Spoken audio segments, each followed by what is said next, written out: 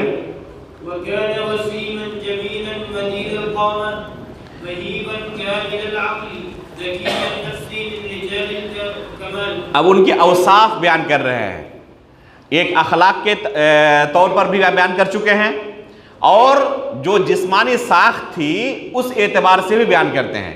देखने में कैसे थे, कह रहे हैं काना वसीमन। वसीम यानी क्या माना वसीम का, वसीम का माना नहीं जानते आप लोग, खूबसूरत, जमील के माना में। काना वसीमन, और फिर कहा आगे जमीलन, दोनों तकरीबन एक माने के हैं। मदीद अलकामा, बहुत ही लंबे कद वाले थे। महीबन, अल्लाह रब्बुल आलमीन ने उन्हें हैबत अता की थी। बाद लोगों को अल्लाह की तरफ से बहुत बड़ी नेमत मिली होती है, अल्लाह रब्बुल आलमीन ने हैबत ऐसी अता की होती है कि लोग उनके चेहरे को देखकर ही कांपने लगते हैं, थर थर कांपने लगते हैं, खौफ खा जाते हैं। तो अल्लाह के रसूल सल्लल्लाहु अलैहि वसल्लम की भी सिफत बयान की गई है कि दुश्मन बहुत लंबी मसाफत पर भी होता है और अल्लाह के रसूल का नाम सुनकर भी कांपने लगता है। कामिल अल अक्ली, और अक्ल के एतबार से भी एक बिल्कुल कामिल थे, बहुत ही अक्लमंद। ज़किय्यन नफ्सी, और बहुत ही पाकबाज, नफ्स के अंदर कीना कपट नहीं, गिल्लो हसद नहीं, नेक तबीयत के थे। मिन रिजालिल कमाल, और बाकमाल शख्सियत थी माशाअल्लाह, शख्सियत के एतबार से एकदम कमाल को पहुंचे हुए थे। तो ये थी उनकी सिफात, अखलाकी एतबार से भी और जिस्मानी साख्त के एतबार से भी। आगे बढ़ें। अबवैही, अबवैही बाके फतेह के साथ,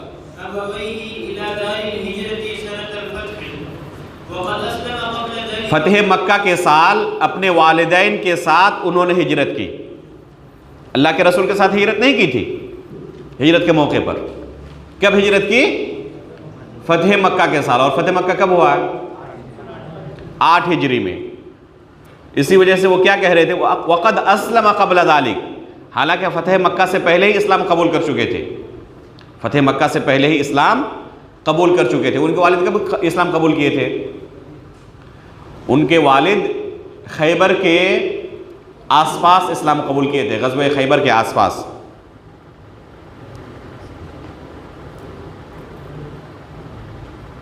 फतेह खैबर से पहले ही इस्लाम कबूल कर चुके थे अब्बास रज़ियल्लाहु ताला अन्हु, उनके वालिद। लेकिन वो अपने इस्लाम को छुपाते थे, जाहिर नहीं करते थे। कब जाहिर किया?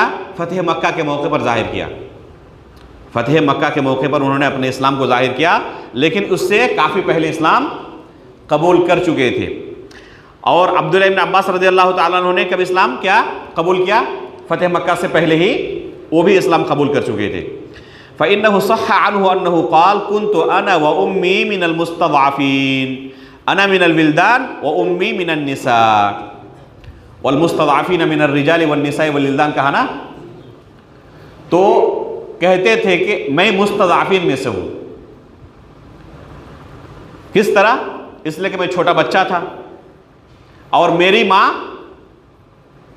वो भी मुस्तज़अफ़ीन में से, क्योंकि वो ख़वातीन में से हैं। और अल्लाह रब्बुल आलमीन ने ऐसे लोगों को क्या कहा है कुरान के अंदर? मुस्तज़अफ़ीन, जो कमज़ोर हैं, ताकत जिनके पास नहीं हिजरत करने की, वो माज़ूर हैं। अगर किसी के पास हिजरत करने की ताकत नहीं है अभी, तो उनको अल्लाह रब्बुल आलमीन ने माज़ूर करार दिया। तो अपने आप को माज़ूर शुमार करते थे कि मैं छोटा बच्चा था और मेरी माँ ख़वातीन में से थी, इसलिए हमारा तज़किरा गोया कि अल्लाह रब्बुल आलमीन ने किया है कि हम माज़ूर थे और बहुत बाद में हमने हिजरत की। चुनांचे फतेह मक्का के मौके पर उन्होंने हिजरत की थी। पढ़ें।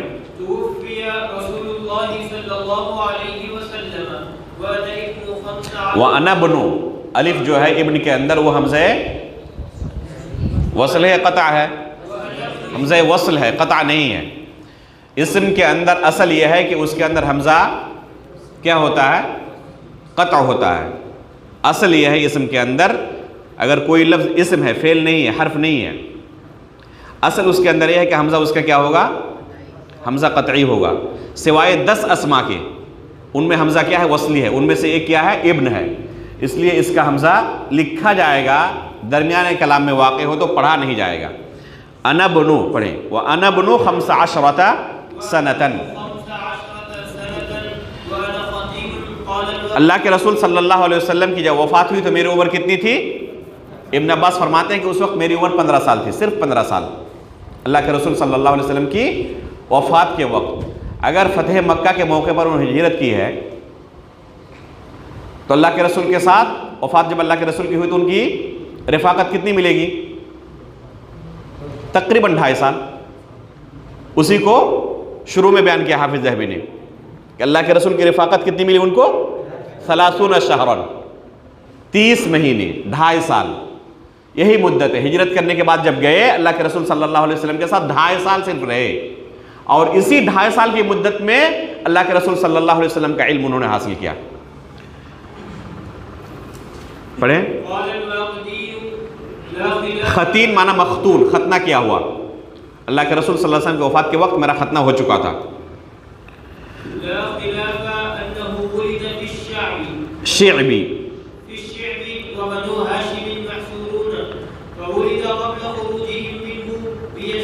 शैब अबी तालिब से निकलने से चंद दिन पहले उनकी विलादत हुई थी। और ये कब का मामला है? हिजरत से 3 साल पहले का मामला है। हिजरत से 3 साल पहले का।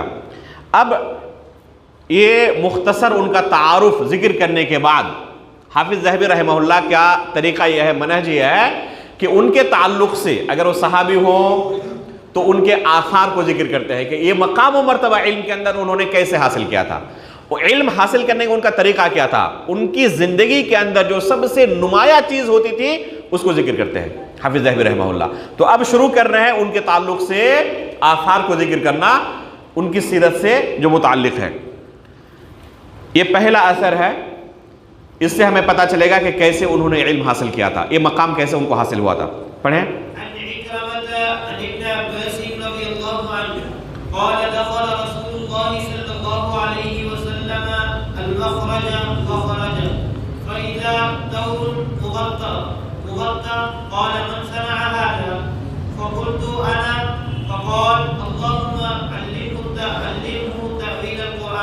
अल्लाहु अकबर, अल्लाहुम्मा अल्लिमहु तअवील अल-कुरान। इकरमा रहमहुल्लाह फरमाते हैं उनके ख़ास शागिर्द के अब्दुल्लाह इब्न अब्बास रज़ियल्लाहु तआला अन्हु ने फरमाया, अल्लाह के रसूल सल्लल्लाहु अलैहि वसल्लम क़ज़ाए हाजत के लिए बाहर निकले। जब वापस आए देखा कि लोटा सामने मौजूद है और उसके अंदर पानी है और ढका हुआ है।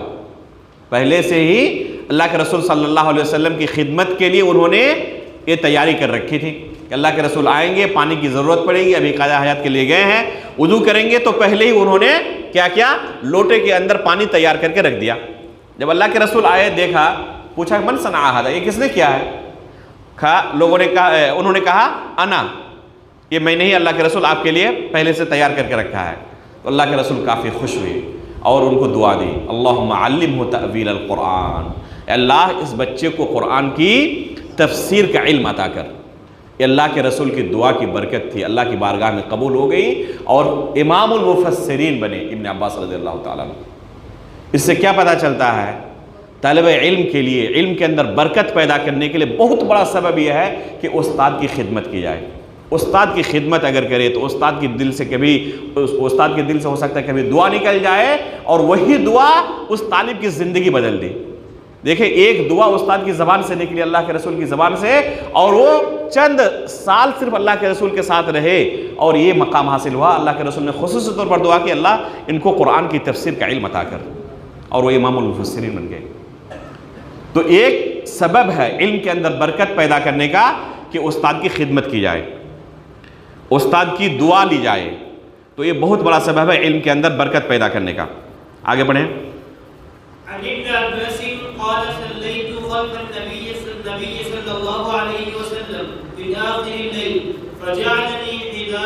हिदाअहु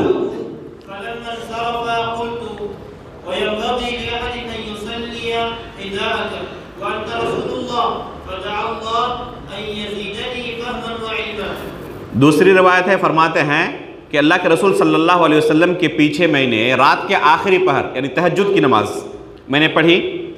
फजअलनी हिदाअहु, अल्लाह के रसूल सल्लल्लाहु अलैहि वसल्लम के बिल्कुल बराबर खड़े नहीं हुए बल्कि पीछे थोड़ा हटकर खड़े हुए।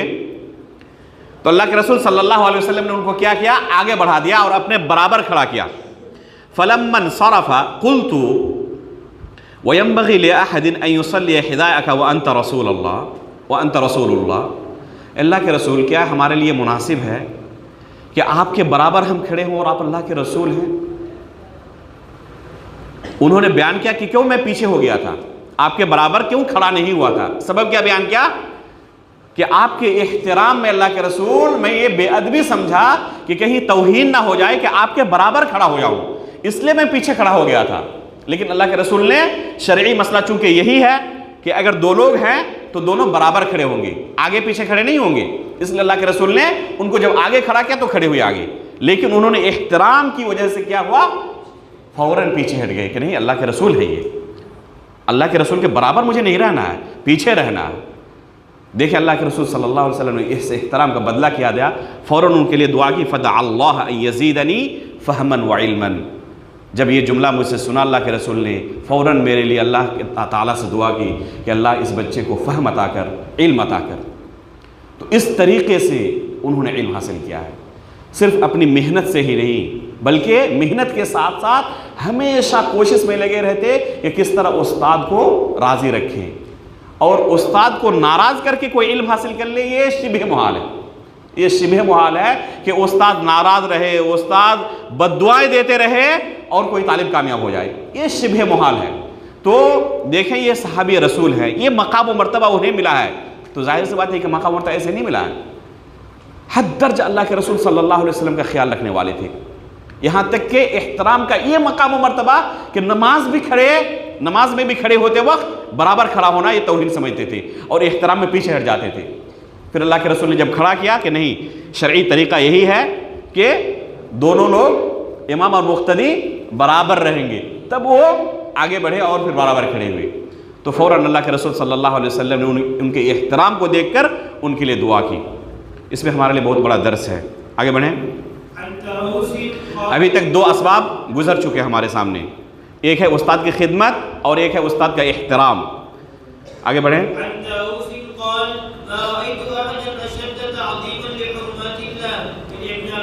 ताऊस रहमहुल्लाह जो उनके शागिर्द हैं, जिनके बारे में अभी मैंने थोड़ी देर पहले बयान किया कि जिनके बारे में मुहद्दिसीन क्या कहते हैं, इब्ने अब्बास के शागिर्दों में इख्तलाफ हो जाए कि इब्ने अब्बास रज़ियल्लाहु ताला ने कैसे हदीस रिवायत की थी, तो ताऊस को देखें, ताऊस कैसे रिवायत करते हैं, उनको सब पर मुकद्दम रखें। वही ताऊस रहमहुल्लाह फरमाते हैं, मा रअयतु अहदन अशद्द तअज़ीमन लिहुरुमातिल्लाह मिन इब्ने अब्बासिन। मैंने अपने असातिज़ा में, अपनी ज़िंदगी में इब्ने अब्बास रज़ियल्लाहु ताला अन्हु से ज़्यादा अल्लाह रब्बुल आलमीन के हुरुमात की ताज़ीम करने वाला किसी को नहीं पाया। अल्लाहु अकबर। अल्लाह रब्बुल आलमीन ने किसी चीज़ को हराम किया है, उससे दूर रहना, शायर इस्लाम की पाबंदी करना, एहतराम करना, इब्ने अब्बास से बढ़कर मैंने किसी को नहीं देखा। यही है तरीक़ा इस इल्म को हासिल करने का। चाहे आप दुनिया के सबसे बड़े ज़हीन शख्स हो, इस इल्म को हासिल अगर आप करना चाहते हैं तो जाहिर सी बात है कि इसके ऊपर अमल करना पड़ेगा। अमल किए बगैर ये इल्म आपके अंदर घर कर जाए मुमकिन नहीं है। अल इल्म नूर, ये इल्म नूर है और अल्लाह रब्बुल आलमीन अपने नूर को किसी गंदी जगह पर नहीं रखता। जैसे हम भी कोई अपना कीमती सामान क्या किसी गंदी जगह पर रख देते हैं या उसको हिफाजत के साथ रखते हैं। देखें किसी सुनार की दुकान पे चले जाएं और किसी जूता पॉलिश करने वाले की दुकान पे चले जाएं, दोनों अपने सामान की हिफाजत कैसे करते हैं देख लें अपनी नज़रों से। आप कभी नहीं पाएंगे कि कोई सोनार किसी सोनार की दुकान पर कि वो अपने सोने को उसी तरह रखते हैं जैसे जूता पॉलिश करने वाले अपने सामान को रखते हैं, संभाल कर सबसे महफूज जगह पर, साफ सुथरी जगह पर, बहुत ही खूबसूरत पैक के अंदर उसको रखते हैं। अगर दुनिया के तुज्जार अपने कीमती सामान को इस तरह खूबसूरत और साफ सुथरी जगह पर रखें तो अल्लाह रब्बुल आलमीन ये इल्म, ये शरीयत क्या ऐसे दिल के अंदर डाल देंगे जो दिल एकदम गंदा हो चुका हो गुनाहों से? ये मुमकिन नहीं है, ये मुमकिन नहीं है। इसलिए अगर इस इल्म को, इस शरीयत को अपने दिल के अंदर रखना हो तो उसके लिए पहले उसको साफ करने की ज़रूरत है। बग़ैर उसके साफ किए हुए इस दिल के अंदर वो इल्म ठहर नहीं सकता, इसका नूर हासिल नहीं हो सकता। नूरुल इल्म अल इखलास, इल्म का नूर इखलास के अंदर है। अगर इखलास ही हमारे अंदर नहीं है तो इसका मतलब कि इल्म का नूर हमें हासिल नहीं हुआ है। तो ये है तीसरा सबब इब्न अब्बास रज़ियल्लाहु ताला अन्हु का इस मकाम और मर्तबा पर फाइज होने का, कि जो कुछ पढ़ते थे, अल्लाह के रसूल से जो कुछ सुनते थे, उस पर अमल भी करते थे। उनसे बढ़कर किसी को अल्लाह रब्बुल आलमीन के हराम करदा चीज़ों की ताज़ीम करने वाला और उन चीज़ों से दूर रहने वाला किसी को हमने नहीं देखा। शायर इस्लाम की इंतहाई आला दर्जे तक ताज़ीम और एहतराम करने वाले थे। आगे बढ़े।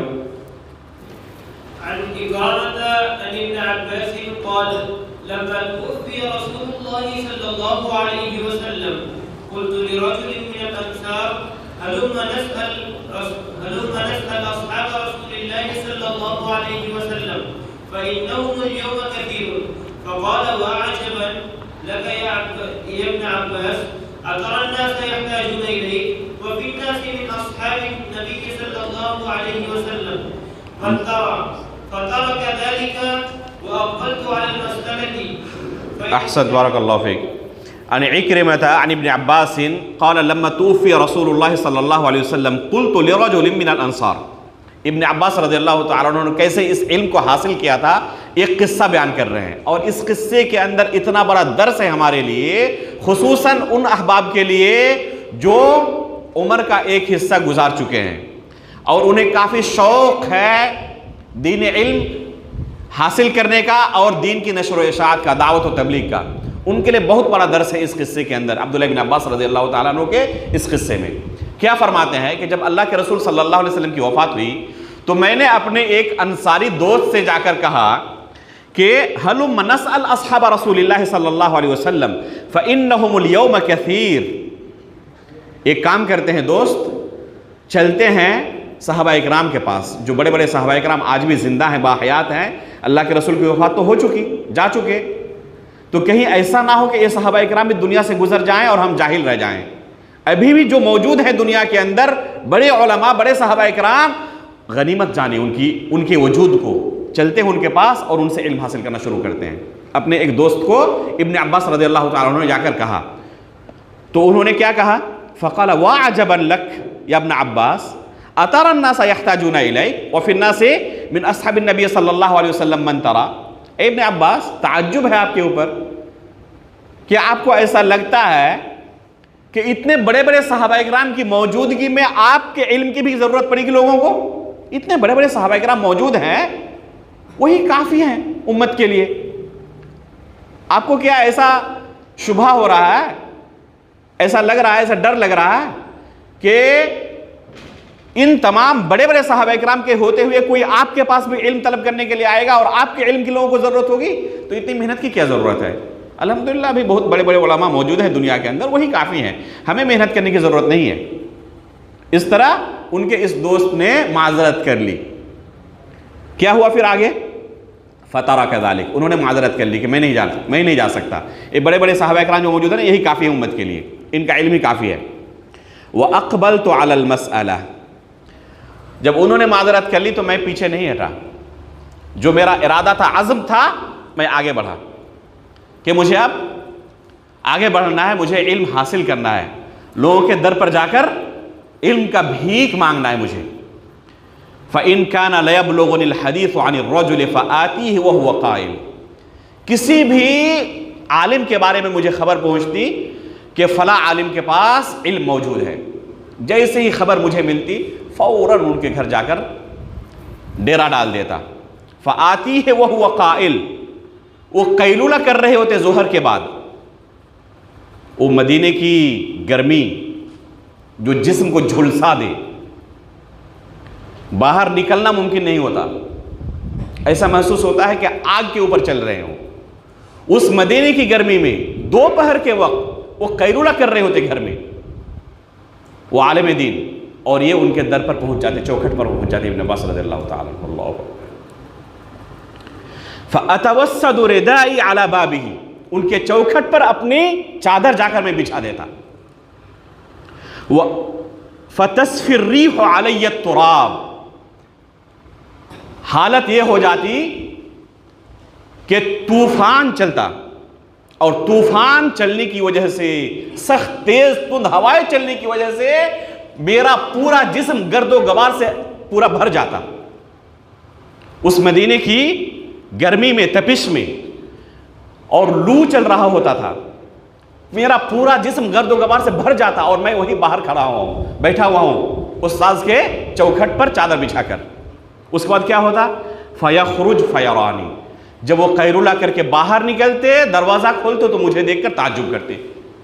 जब वो निकलते और मुझे देखते, फयकुल या इब्न अम्मी रसूलिल्लाह अला अरसलता इलैया फातिक, अल्लाहु अकबर, अल्लाह के रसूल के चचा के लड़के, अहले बैत में से मेरे चौखट पर कोई आया हुआ है, आप हुक्म देते हम दौड़े हुए आपके घर आ जाते, आपको आने की क्या जरूरत थी।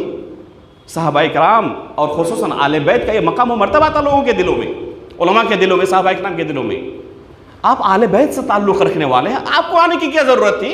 आप सिर्फ एक हुक्म देते, हम दौड़े हुए आपके घर आ जाते, आपको आने की क्या जरूरत थी। तो क्या जवाब देते, फ़अक़ूल अना अहक़्क़ु अन आतीक, आप क्यों हमारे पास आएंगे, मैं शागिर्द हूँ, मैं इल्म तलब करना चाहता हूँ, इसलिए मेरा हक है कि मैं आपके पास आऊँ और आपके चौखट पर आकर इस तरह हाजिरी दूँ। एक आलिम किसी शागिर्द के पास नहीं आता, शागिर्द को जाना पड़ता है आलिम के पास और उनके चौखट पर जाकर डेरा डालना पड़ता है, इल्म हासिल करना पड़ता है। फ़अस्अलक, और फिर आकर आपसे इल्म तलब करूँ और आपसे सवाल करूँ। क़ाल फ़बक़िय अर्रजुल, मेरा वो साथी जिसको मैं एक ज़माने में कहता था ना कि चलते हैं सहाबाए किराम के पास, उनसे इल्म हासिल करते हैं, एक ज़माना गुजर गया इस तरह इल्म हासिल करते करते करते करते। मेरा वो साथी, उसकी भी उम्र अल्हम्दुलिल्लाह काफ़ी लंबी हुई। एक दिन का वाक़या है कि इस तरह बहुत बड़ी मजलिस में अपने शागिर्दों के सामने मैं बैठकर इल्म हदीस सबको पढ़ा रहा था, अल्लाह के रसूल की हदीस से सुना रहा था। उन्होंने देखा मेरे उसी साथी ने जिसने माजरत कर ली थी और कहा था कि इन बड़े बड़े सहाबा किराम के होते हुए कि आपको ऐसा लगता है कि लोगों को आपके इल्म की ज़रूरत होगी। जाहिर सी बात है कि इस दुनिया में उलमा हमेशा रहने वाले नहीं हैं। अपनी आंखों से हमने देखा कि कोरोना के ज़माने में कितने बड़े बड़े उलमा किराम दुनिया से गुजर गए। अभी भी जो बाकी हैं इनका वजूद हमें गनीमत समझना चाहिए। सहाबा किराम के ज़माने में भी यही तअस्सुर बाद लोगों का था कि इतने बड़े उलमा किराम मौजूद है, हमारी क्या ज़रूरत पड़ेगी। लेकिन इब्न अब्बास रज़ियल्लाहु ताला अन्हु उनकी तरह मनहज इख्तियार नहीं किया, उनका तरीक़ा नहीं अपनाया, बल्कि मेहनत की। तो एक दिन का वाक़या है कि इब्न अब्बास रज़ियल्लाहु ताला अन्हु अपने शागिर्दों के सामने बैठे हुए दर्स दे रहे थे। उन्होंने दूर से मुझे देखा। फ़बक़िय अर्रजुलु हत्ता रआनी वक़द इज्तमअ अन्नासु अलैहि फ़क़ाल हाज़ल फ़ता अअक़लु मिन्नी। उस वक्त हसरत और अफसोस करते हुए उन्होंने कहा कि ये जो नौजवान है मुझसे कहीं ज़्यादा अक्लमंद है। मुझे भी एक दिन उन्होंने कहा था कि इस तरह चलते हैं, इल्म हासिल करते हैं। आज उनका ये मकाम व मर्तबा है कि उनके सामने शागिर्दों की इतनी बड़ी मजलिस बैठी हुई है और मुझे कोई जानता पहचानता तक नहीं है। एक ज़माने में मेरा वहम व गुमान था कि मेरे इल्म की क्या ज़रूरत पड़ेगी लोगों को, लेकिन अपनी आँख से मैंने देख लिया कि इब्न अब्बास रज़ियल्लाहु ताला अन्हु इस तरह दर्स दे रहे हैं और उनके इल्म की लोगों को ज़रूरत है। तो जाहिर सी बात है कि ये दुनिया हमेशा बाकी रहने वाली नहीं है, उलमा हमेशा बाकी रहने वाले नहीं है। इल्म उठते जाता है। उलमा के इस दुनिया से रुखसत होने से इसी तरह इल्म का एक हिस्सा दुनिया से रुखसत होते जाता है। जो मौजूद हैं उनका वजूद हमें गनीमत समझना चाहिए, उनके पास जाकर उनसे इल्म हासिल करना चाहिए। पता नहीं कब वो दुनिया से चले जाएँ और इल्म का एक हिस्सा लेकर दुनिया से रुखसत हो जाए और हम उनके इल्म से महरूम हो जाए। इब्न अब्बास रज़ियल्लाहु ताला अन्हु ने इस तरीके से इल्म हासिल किया। तो इस वाक़ये से हमें कितने दुरूस मिलते हैं कि अगर कोई हकीकत में इल्म हासिल करना चाहते हैं तो उस्ताद की शागिर्दी लाजमी है, मेहनत ज़रूरी है, सब्र करने की ज़रूरत है। गरचे जिस्म आप आग झुलसा दे आपके जिस्म को, उस्ताद के बाहर निकलने के लिए आपको इंतज़ार करना पड़े, आपको सब्र की ज़रूरत है। आज लोगों की हालत क्या है, कहते हैं कि फ़ला आलिम से हमने सवाल किया था, फ़ोन लगाया तो उन्होंने फ़ोन उठाया नहीं। अभी गुज़श्ता हफ्ता पहले की, एक हफ्ता पहले की बात है, एक साहब ने कहा कि हमारे यहाँ मस्जिद में एक साहब हैं, वो दर्स देना चाहते हैं और यहाँ मुंबई के अंदर जो सलफ़ी उलमा हैं उनके ताल्लुक़ से हमें नसीहत मिली है कि उनके अंदर कुछ इनहराफात हैं, बिदातें हैं, इसलिए वो खुतबा जुमा वगैरह के लिए लायक नहीं है, उनसे आप खुतबा ना दिलवाएं। तो उन्होंने मुझे सवाल किया कि खुतबा तो हम उनसे नहीं दिलवाएंगे, अलबत्ता नमाज के बाद, असर के बाद, कभी फजर के बाद अगर उनका दर्स रखे तो रख सकते हैं। मैंने कहा कि अगर उन उलमा ने कहा है तो वो कहीं ज़्यादा मुझसे जानते हैं, मैं नया हूँ मुंबई में, मैं जानता नहीं हूँ। अगर सलफ़ी उलमा ने उनके ताल्लुक़ से इस तरह कहा है तो जिस तरह खुतबा जुमा उनका देना वो दुरुस्त नहीं समझते, उसी तरह दर्स है। तो उन्होंने कहा कि हम क्या करें फिर? मैंने कहा कि उलमा अल्हम्दुलिल्लाह मौजूद है, बेशुमार हैं। तो कह रहे हैं कि मैं फ़ोन लगाता हूँ, कोई जवाब नहीं देता, और ये पास में मौजूद होते हैं, जवाब देने के लिए हमेशा तैयार रहते हैं। मैंने उनको कहा कि उनके पास जाएं, फिर अगर फ़ोन नहीं उठाते तो उनके घर जाएं। कह रहे मिलते ही नहीं हैं। मैंने कहा कि ये तो गलत है, मिलते नहीं हैं। उनके जुमा के खुतबात होते हैं, लिस्ट आती है, दुरूस की लिस्ट आती है कि फ़लाँ जगह उनका दर्स है, तो आप वहाँ पे पहुँच जाएं, उनके दर्स में हाजिर रहें, आपको ऐसे इल्म मिल जाएगा फ्री में। दर्स के बाद आप उनसे मुलाकात करें, जुमा के खुतबे के बाद मुलाकात करें। कि आपको इनकार कर देंगे मैं आपसे नहीं मिलूंगा? जाहिर सी बात है कि आपसे मिलेंगे उस वक्त। तो आप उनके घर पहुँच जाएँ कि कौन उतनी मेहनत करेगा। मैं कहा कि असल मसला यही है कि कौन उतनी मेहनत करेगा। आपके नज़दीक ये उतनी अहमियत की चीज़ है ही नहीं। अगर आपका बच्चा बीमार पड़ जाए, उसे कोई ऐसी बीमारी हो जिसके बारे में लोगों ने आपको बताया कि एक डॉक्टर दिल्ली में रहते हैं, तो आप सफ़र करके दिल्ली तक जाएंगे और उसी डॉक्टर को दिखाएंगे, गर्चे उस डॉक्टर के पास लंबी लाइन लगी हो, भीड़ लगी हुई हो। जब आपकी बारी आएगी आप सब्र करते रहेंगे, किसी दूसरे को नहीं दिखाएंगे, इसलिए कि आपके लिए वह बहुत अहम है। लेकिन चूंकि इसकी कोई अहमियत नहीं है, इसलिए आप समझते हैं कि थोड़ी सी मेहनत से, सिर्फ एक फ़ोन कॉल लगा देने से अगर मिल जाए तो ठीक है, और ना इससे ज़्यादा मेहनत हम नहीं कर सकते। तो जाहिर सी बात है कि इल्म इससे हासिल होने वाला नहीं है। इब्न अब्बास रज़ियल्लाहु ताला अन्हु अल्लाह के रसूल के चचा हैं। सिर्फ अगर हुक्म देते, इशारा करते तो मशाइख और जो उस ज़माने के उलमा हैं, आले बैत के एहतराम में उनके घर आ जाते सब सिखाने के लिए, खुद वो कहते थे। लेकिन इसके बावजूद उन्होंने ये गर्मी और सर्दी को बर्दाश्त किया, उसके बाद उन्हें मकाम व मर्तबा हासिल हुआ। तो जाहिर सी बात है कि इल्म ऐसा हासिल नहीं होता। इस वाक़े के अंदर बेशुमार दुरूस हैं हमारे लिए। जारी रखें, अब रोक दें, थोड़ा सा एक दो किस्सा और पढ़ लेते हैं।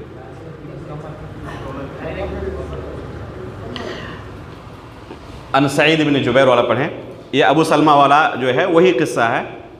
अन सईद इब्न जुबैर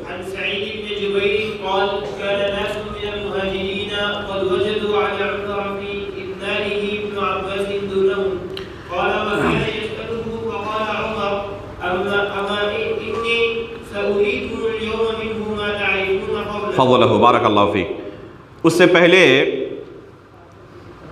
जो इबारत है वो भी बहुत अहम है।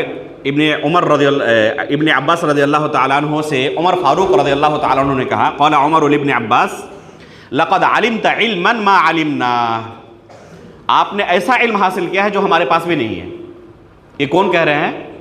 उमर फ़ारूक रज़ियल्लाहु ताला अन्हु, जिनके बारे में अल्लाह के रसूल ने क्या कहा कि अगर मेरे बाद कोई नबी होता तो कौन होते? उमर फ़ारूक। उनका ये एतराफ़ है कि आपके पास वो इल्म है जो हमारे पास भी नहीं है।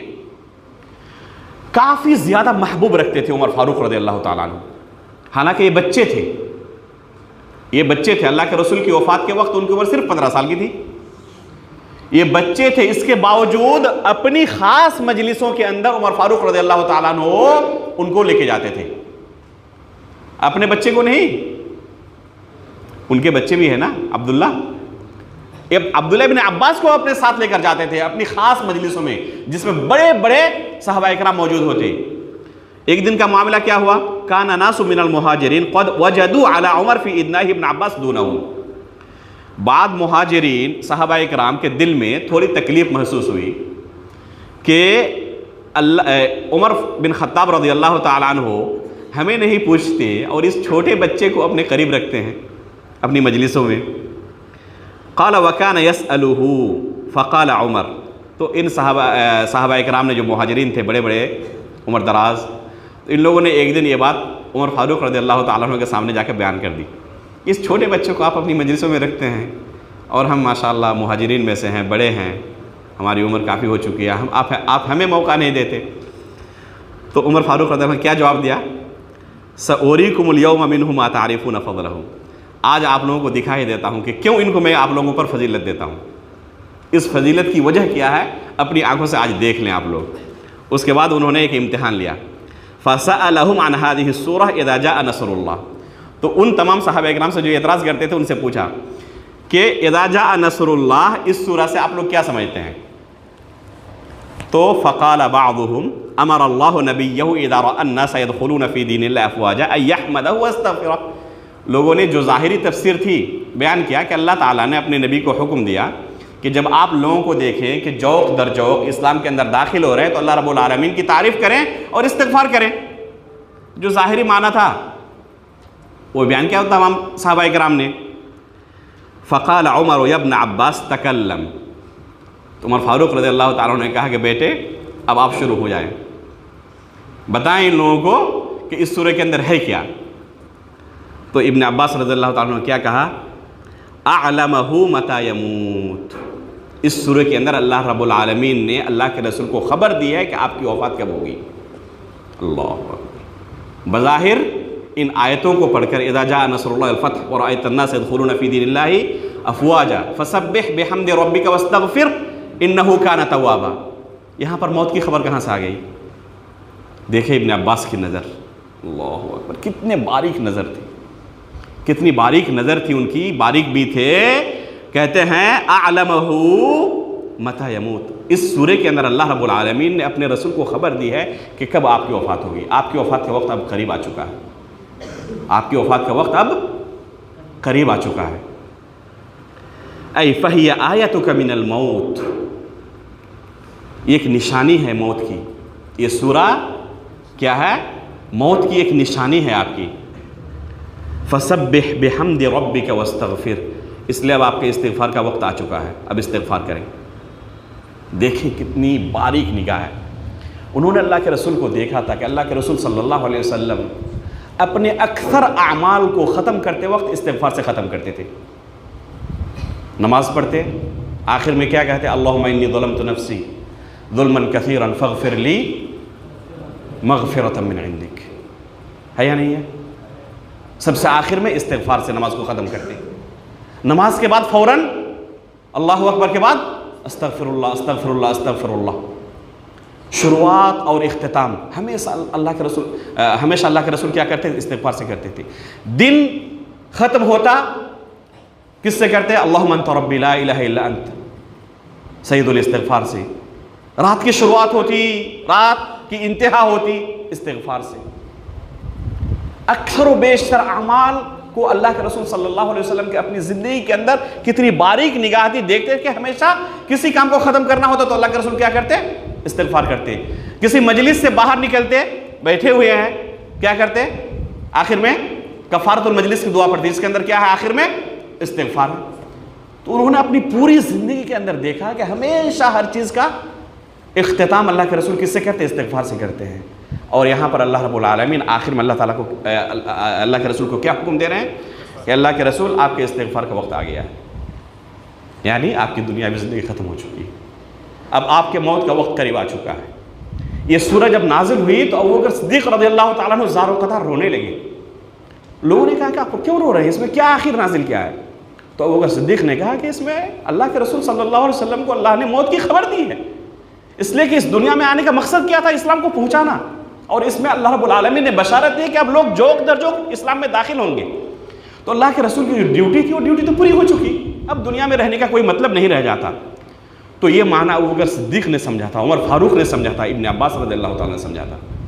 तो लोगों के सामने उमर फारूक रज़ियल्लाहु ताला ने दिखा दिया कि कैसे मैं आप लोगों पर इनको फजीलत देता हूँ। वजह क्या है, आपकी वो नज़र पहुँच ही नहीं सकती जहाँ तक इब्न अब्बास की नज़र पहुँच जाती है। ये था उनका मकाम व मर्तबा।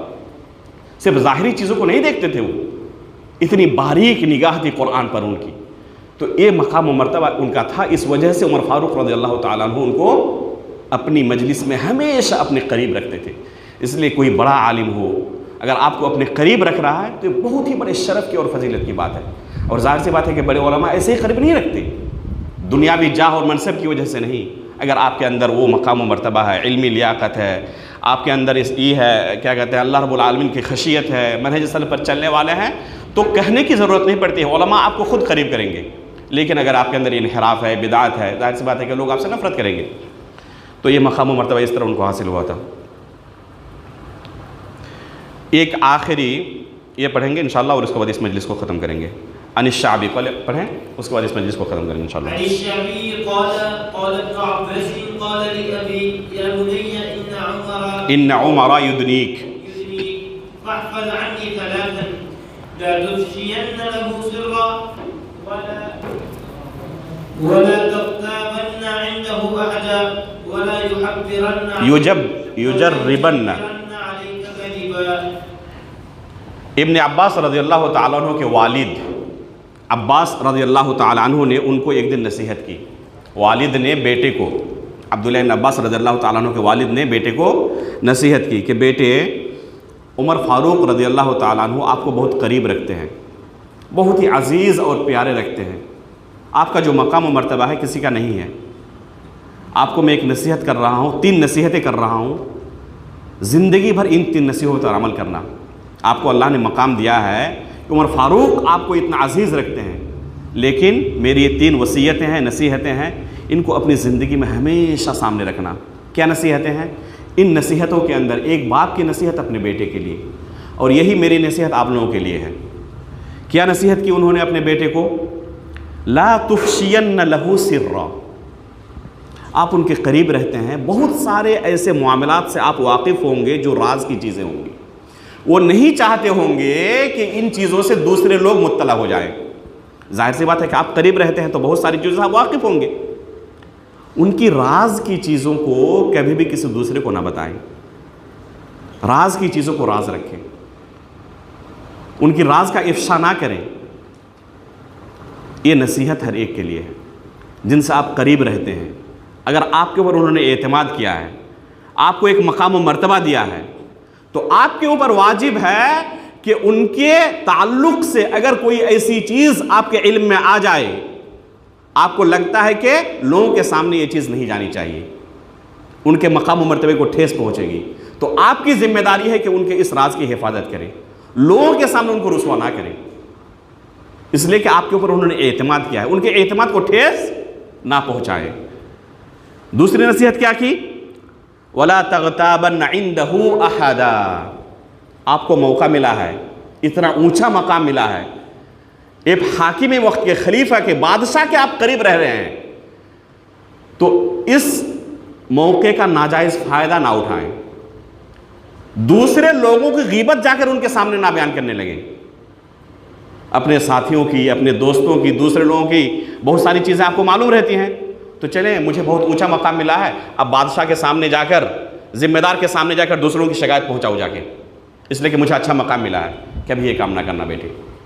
दूसरों की गीबत जाकर बादशाह के सामने, खलीफा के सामने ना करना। उनके राज को दूसरों को ना बताना और दूसरों की गीबत जाकर उनके सामने ना करना। ये दूसरी नसीहत है। तीसरी नसीहत क्या है? वला युजर्रिबन्न अलैका कज़िबन। और ज़िंदगी भर कभी उनके दिल में खटका भी ना पैदा हो कि आप झूठ बोलने से काम लेते हैं। कभी भी झूठ का सहारा ना लें, चाहे आपको कितना ही खसारा क्यों ना हो जाए, लेकिन झूठ का सहारा कतअन ना लें। ये 3 नसीहतें हैं। तो ये नसीहत सबके लिए है। अल्लाह रब्बुल आलमीन इन नसीहतों पर हमें भी अमल करने की तौफीक अता फरमाए। सुब्हानकल्लाह व बिहम्दिका अशहदु अल्ला इलाहा इल्ला अंत अस्तगफिरुका व अतूबु इलैक।